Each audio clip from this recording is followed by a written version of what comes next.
ফিরে পেয়েছি, কিন্তু আমরা এখনো ভোটাধিকার প্রয়োগ করতে পারি নাই, পারবো বলে আশা করি ইনশাআল্লাহ।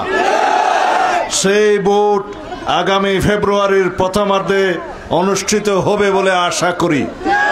সেই ভোটে মুক্ত স্বাধীন পরিবেশে আপনাদের পছন্দের প্রার্থীকে আপনারা ভোট দিতে পারবেন। বাংলাদেশের গণতন্ত্রের মার্কা কি? ধানের শীষ। এই দেশের উন্নয়নের মার্কা কি? ইনশাআল্লাহ ধানের শীষ।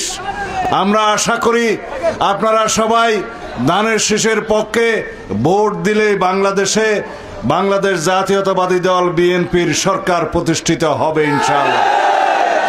বিএনপির সরকার প্রতিষ্ঠিত হলে এই দেশের মানুষের শান্তি শৃঙ্খলা নিশ্চিত হবে, গণতন্ত্র সমৃদ্ধ হবে এবং ভরপুর উন্নয়ন হবে ইনশাআল্লাহ।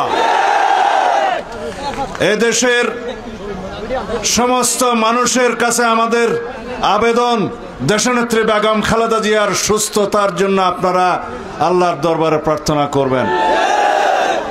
এদেশের স্বাধীনতা, সার্বভৌমত্ব এবং গণতন্ত্রের প্রতীক দেশনেত্রী বেগম খালেদা জিয়া।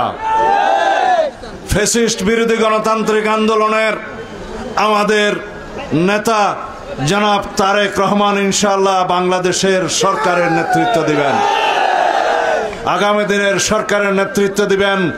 এই দেশের গণমানুষের নেতা, ফ্যাসিস্ট বিরোধী গণতান্ত্রিক সংগ্রামের আন্দোলনের শীর্ষ নেতা জনাব তারেক রহমান।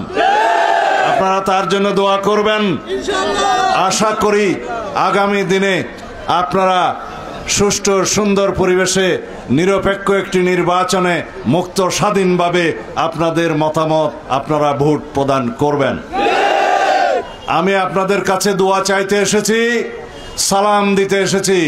আমার পক্ষ থেকে আপনারা ঘরে ঘরে দয়া করে সবার কাছে সালাম পৌঁছে দিবেন তো? সবাই আমাদের জন্য দোয়া প্রার্থনা করবেন তো? আর কি করবেন? ধানের শীষের পক্ষে একটি ভোট প্রার্থনা করবেন। সবাইকে মিটিং ডেকে ভোট চাওয়ার চাইতে বাড়ি বাড়ি গিয়ে ভোট চাওয়া আমাদের জন্য উচিত। সুতরাং সবাই আমাদের পক্ষে প্রতিনিধি হয়ে দয়া করে এলাকার সমস্ত মা বোনদের কাছে ঘরে ঘরে গিয়ে ধানের শীষের পক্ষে ভোট প্রার্থনা করবেন ইনশাআল্লাহ। দুই হাত তুলে। আমি আপনাদের পরীক্ষিত মানুষ। এই দেশের ৩০-৩৫ বছর আগেই আপনারা আমাকে এমপি নির্বাচিত করেছিলেন। আমি যখন কারাগারে ছিলাম, আমার অবর্তমানে ২০০৮ সালে আমার স্ত্রীকে, আপনাদের পুত্রবধূকে আমার চাইতেও বেশি ভোটের জয়ী করে সংসদে পাঠিয়েছিলেন। আমি আজীবন আপনাদের কাছে কৃতজ্ঞ থাকব। আমি রক্ত দিয়েও সেই ঋণ শোধ করতে পারবো না। আমি আপনাদের ভালোবাসায় আবদ্ধ থাকতে চাই, আবদ্ধ ছিলাম। ইনশাআল্লাহ আমি জীবনের শেষ মুহূর্ত পর্যন্ত এই দেশের মাটি এবং মানুষের সেবা করার ইচ্ছা পোষণ করি।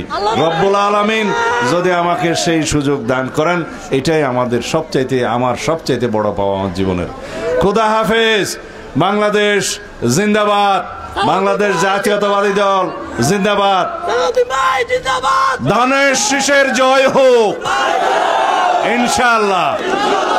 আমি ভোটের সময় হয়তো আপনাদের বাড়ি বাড়ি যাওয়ার হয়তো আমার সময় অথবা সুযোগ হবে না, আপনারা আমাকে ক্ষমা করবেন। আমি এতদিন পরে আপনাদের সামনে এসেছি। দীর্ঘ 1 বছর আমি রাষ্ট্রের সমস্ত গুরুত্বপূর্ণ কাজে ব্যস্ত ছিলাম বলে আপনাদের সাথে বেশি দেখা সাক্ষাৎ হয় নাই। দয়া করে আমাকে ক্ষমা করবেন। ক্ষমা করেছেন ইনশাআল্লাহ।